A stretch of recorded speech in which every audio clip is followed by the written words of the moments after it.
आप सभी का स्वागत है आपके अपने YouTube चैनल में। हम लोग हम लोग आज का टॉपिक है खेल समाजशास्त्रीय, स्पोर्ट्स सोशलॉजिकल।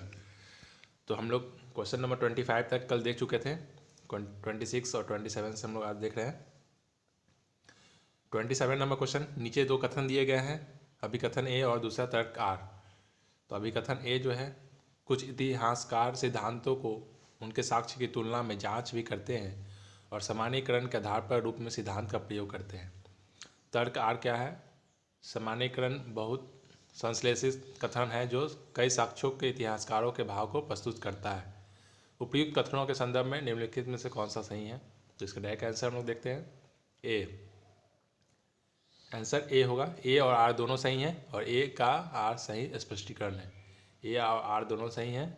कुछ इतिहासकार सिद्धांतों को उनके साथ की तुलना में जांच भी करते हैं और सामान्यीकरण के आधार के रूप में सिद्धांत का प्रयोग करते हैं।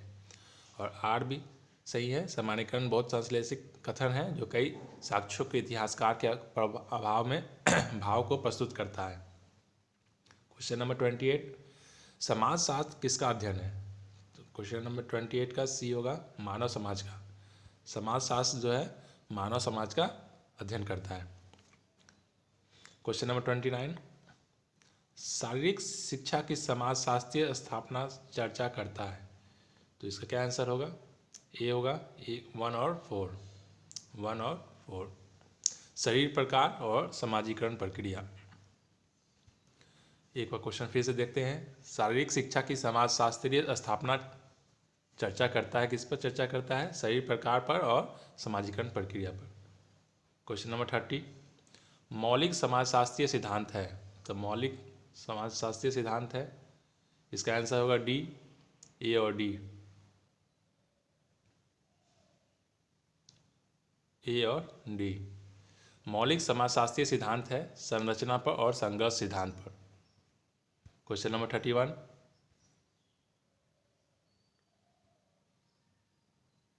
खेल समाजशास्त्र संभालता है। तो खेल समाजशास्त्र क्या संभालता है? तो ये है टीम सामंजस्य।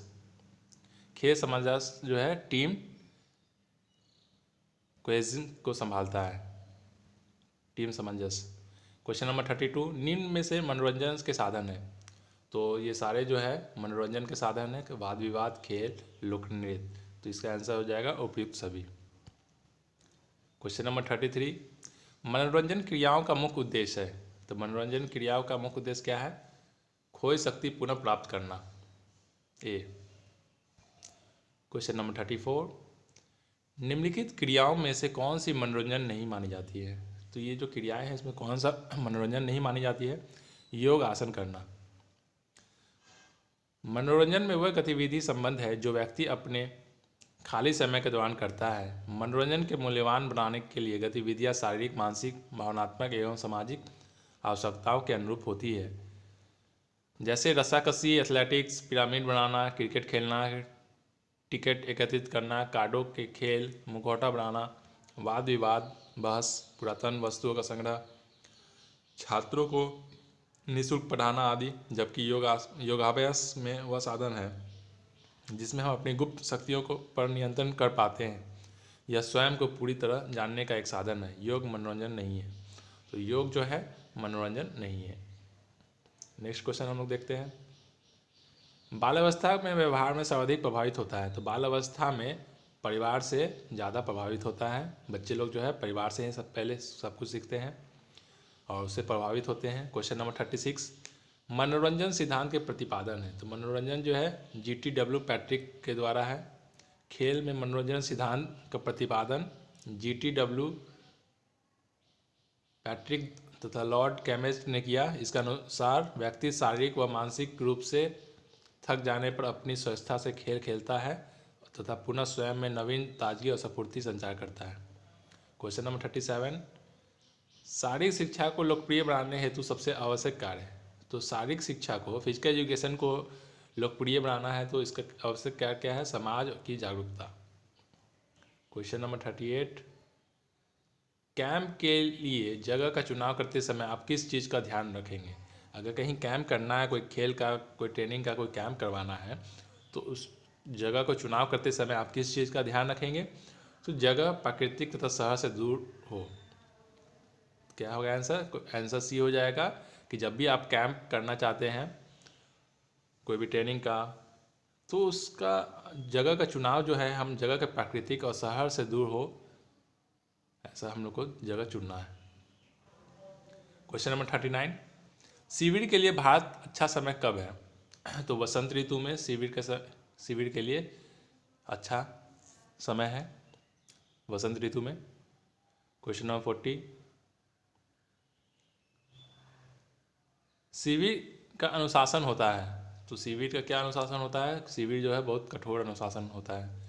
शिविर के सफल संचालन हेतु कुछ नियमों को बनाना अति आवश्यक होता है। इन्हीं नियमों द्वारा शिविर अनुशासन कायम किया जाता है। शिविर का अनुशासन सदैव कठोर होता है, तो शिविर का जो भी अनुशासन होता है वह बहुत कठोर होता है। क्वेश्चन नंबर 41, सामाजिक एवं सांस्कृतिक भिन्नता किस कारण होती है? तो किस कारण होती है? पर्यावरणीय कारक के कारण। सामाजिक एवं सांस्कृतिक भिन्नता किस कारण होती है? पर्यावरणीय कारक के कारण।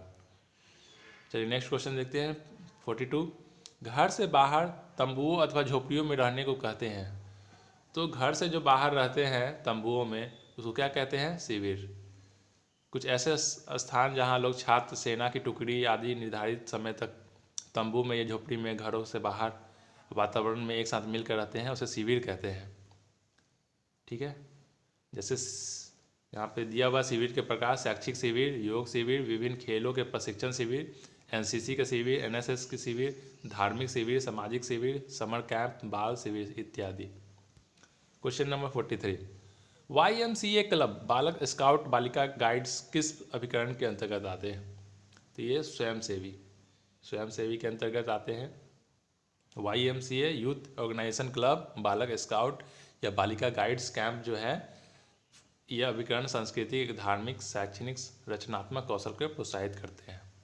क्वेश्चन नंबर 44, पारिवारिक मनोरंजन है, तो पारिवारिक मनोरंजन क्या है? ये होगा इसका आंसर बी, ऐसे कार्य का चयन जो परिवार द्वारा अपने अवकाश के क्षणों को व्यस्त रखने के लिए आयोजन किया जाता है। तो पारिवारिक मनोरंजन क्या है? ऐसे कार्यक्रम का चयन जो परिवार द्वारा अपने अवकाश के क्षणों को व्यस्त रखने के लिए, मतलब कि परिवार में जब छुट्टी हो तो उसको बिजी रखने के लिए और मनोरंजन करने के लिए। मनोरंजन के प्रकार यहाँ है: पारिवारिक मनोरंजन, सामुदायिक, संस्थागत मनोरंजन, व्यावसायिक मनोरंजन, औपचारिक मनोरंजन, औद्योगिक मनोरंजन। क्वेश्चन नंबर 45, जो मनोरंजन गांवों, कस्बों और शहरों में रहने वाले द्वारा नियंत्रित होकर समुदाय द्वारा वित्तीय सुविधाएं प्रदान कर आयोजित किया जाता है, उसे कहते हैं, क्या कहते हैं? जो गांव कस्बों में होते हैं उसे सामुदायिक मनोरंजन कहते हैं। क्वेश्चन नंबर 46, लोगों को मुक्त समय रचनात्मक उपयोग करने के लिए प्रशिक्षित करना कहलाता है, क्या कहलाता है? मनोरंजन। क्वेश्चन नंबर 47, वातावरण के भेद कौन से हैं? तो वातावरण के जो भेद हैं वे भौगोलिक और सामाजिक वातावरण है, भौगोलिक तथा सामाजिक वातावरण। क्वेश्चन नंबर 48, इसमें 48 में सही सूची 1 और सूची 2 में जोड़े मिलाना है, तो इसका हम लोग डायरेक्ट आंसर देखते हैं कि यहाँ पे क्या जोड़ा मिलाया गया है। पहला है सामुदायिक मनोरंजन, ग्रामीण और शहरी में; व्यावसायिक मनोरंजन, मनोरंजन पार्क में; संस्थापक मनोरंजन, स्कूल और कॉलेज; औपचारिक थेरापेटिक मनोरंजन, अस्पताल। ठीक है। क्वेश्चन नंबर 49, वातावरण का अर्थ है, तो वातावरण का क्या अर्थ है? तो वातावरण वह बाहरी शक्ति है जो हमें प्रभावित करती है। यहाँ पे भी व्याख्या देखिए, वातावरण के लिए पर्यावरण शब्द का प्रयोग किया जाता है। पर्यावरण दो शब्द मिलकर बना है, परि जो आवरण। परि मतलब चारों ओर, आवरण मतलब ढकने वाला। इस प्रकार इसका अर्थ चारों ओर से ढके हुए या घिरे हुए है।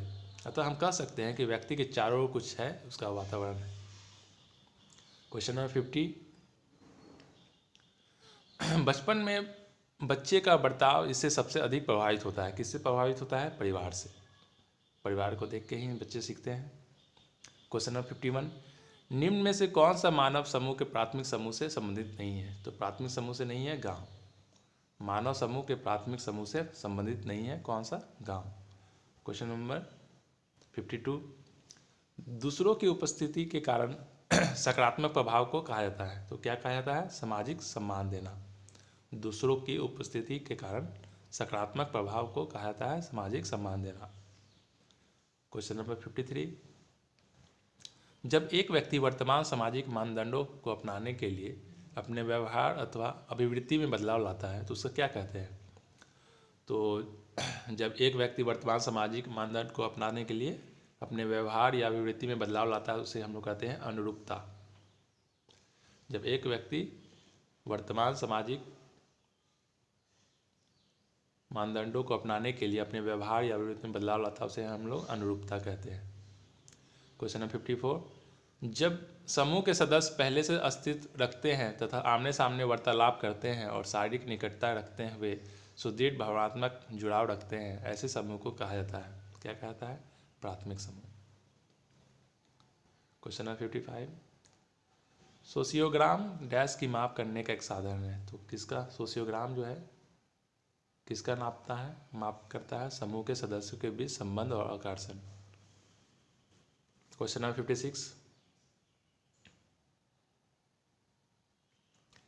56 में तर्क दिया गया हुआ है। अभिकथन ए, किशोरावस्था के दौरान मस्तिष्क के भावनात्मक सामाजिक नेटवर्क में परिवर्तन का परिणाम समस्या के स्व विनिमयकरण के रूप में सामने आता है। तर्क आर क्या है? किशोरावस्था के दौरान ऑक्सीटोसिन के प्रति अत्यधिक संवेदनशीलता के कारण भावनात्मक एवं सामाजिक उत्तेजना में वृद्धि होती है। तो इसका आंसर क्या है? अभिकथन ए और तर्क आर दोनों सही हैं। तर्क आर जो है अभिकथन ए की सही व्याख्या करता है। ये दोनों सही हैं, लेकिन तर्क आर जो है ए का सही व्याख्या करता है। चलिए क्वेश्चन नंबर 57, प्रतिभा की पहचान के लिए निम्नलिखित में से किस कारक का विचार नहीं किया जाना चाहिए? इसका आंसर होगा बच्चे के भावुक दशा। प्रतिभा की पहचान के लिए किस कारक पर विचार नहीं किया जाना चाहिए? तो बच्चे के भावुक दशा। बच्चे जो इमोशनल हो जाते हैं उस पर ध्यान नहीं देना चाहिए, विचार नहीं करना चाहिए जब अगर आपका कोई कंपटीशन है तो। नीचे दो कथन दिए गए हैं, अभिकथन ए और तर्क आर। तो अभिकथन ए क्या है? मादक पदार्थों के में रासायनिक तत्व होते हैं और उनका नैदानिकता उद्देश्य के लिए उपयोग किया जाता है। दुर्भाग्यवश अनेक एथलीट अनैतिक अवैध तरीके से अपने प्रदर्शन के सुधार के लिए प्रतिबंधित चीज़ों का सेवन कर मादक पदार्थों का दुरुपयोग कर रहे हैं, जैसे कि डोपिंग टेस्ट में पता चलता है। तर्क में क्या है? धूम्रपान, मद्यपान बुरे प्रभाव जानने के बावजूद अनेक लोग उनका सेवन करते हैं। तो एथलीट को मादक पदार्थों के सेवन से क्यों रोका जाता है? केवल विजेताओं का महिमांडन किया जाता है, इसलिए उन्हें किसी भी तरीके का प्रदर्शन संवर्धन के लिए अनुमति दी जा सकती है। तो इसमें ये बताया हुआ है कि डोपिंग टेस्ट जो होती है ना उसके बारे में। तो इसका आंसर क्या है? इसका आंसर है बी। ए और आर दोनों सही हैं, किंतु आर जो है ए की सही व्याख्या नहीं करता है।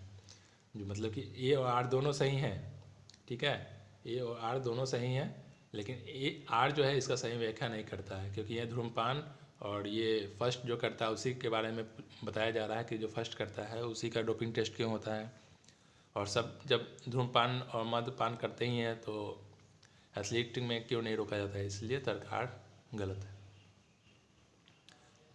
59 क्वेश्चन, इसमें भी दो कथन दिए गए हैं। पहला है मनोरंजन कार्यक्रमों में भागीदारी पारिवारिक जीवन, रोजगार, सामुदायिक भागीदारी के बीच एक सेतु का कार्य करता है। तर्क क्या है? मनोरंजन कार्यक्रम स्वैच्छिक और सुखद गतिविधियाँ होती हैं जिनमें एकाकीपन और अलगाव का भाव कम होता है। तो इसका आंसर क्या होगा? ए और आर दोनों सही हैं। आर जो है ए का सही स्पष्टीकरण है। ए और आर दोनों जो सही हैं। क्वेश्चन नंबर 60, भारत के विद्यालयों में निम्नलिखित बाल देखरेख योजना आरंभ होने के सही क्रम में व्यवस्थित करें। तो सही क्रम में व्यवस्थित करना है, तो इसका आंसर हो जाएगा सी, फिर हो जाएगा डी, फिर ए और बी।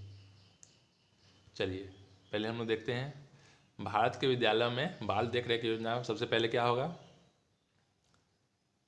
पहले होगा मध्य भोजन कार्यक्रम, पहला हुआ था। उसके हुआ विशेष पोषण कार्यक्रम, उसके बाद बलवाड़ी पोषक कार्यक्रम, और लास्ट में हुआ था उन्नत पोषण कार्यक्रम। तो पहला हम लोग करेंगे मध्य भोजन कार्यक्रम, उसके बाद विशेष पोषण कार्यक्रम, तीसरा मालवाड़ी पोषण कार्यक्रम और चौथा उन्नत पोषण कार्यक्रम। तो बाल के देखरेख योजना में ये सब सही क्रम से है। चलिए क्वेश्चन नंबर 61 देखते हैं हम लोग। इसमें सूची 1 और सूची 2 दोनों दिया गया है, मिलान करना है। तो डायरेक्ट हम लोग इसका व्याख्या देखते हैं। आत्मनिर्भरता व्यवहारिक परिवर्तन का एकीकरण सिद्धांत। तो इसका सिद्धांत कौन दिए थे? बंडरू ए जो है सिद्धांत दिए थे आत्मनिर्भरता व्यवहारिक परिवर्तन। लक्ष्य निर्धारण प्रशिक्षण का मूल्यांकन कौन दिया था? Burton D. खेलकूद में मनोन्नत हार्लिक टी। व्यायाम और मानसिक विश्वस्ता मोरंगा WP। तो ये सब जो है सही सम्मेलन किया गया है। और कौन सा सिद्धांत कौन दिए हैं इसके सामने सामने लिखा हुआ है, आप लोग इसको याद कर लेंगे। 62 भी है जो मिलान करना है, तो इसके डायरेक्ट हम लोग व्याख्या कर देखते हैं। सामुदायिक मनोरंजन ग्रामीण और शहरी, स्थगात मनोरंजन विद्यालय महाविद्यालय, चिकित्सीय मनोरंजन चिकित्सालय में होता है और वाणिज्य मनोरंजन पार्क में होता है। तो ये सही है। तो आज हम लोग स्पोर्ट्स सोशियोलॉजी देखे हैं, खेल समाजशास्त्र। हम लोग नेक्स्ट डे हम लोग इससे आगे हम लोग क्वेश्चन देखेंगे, previous year solve question. Okay, good bye to all of you, be fit at your home.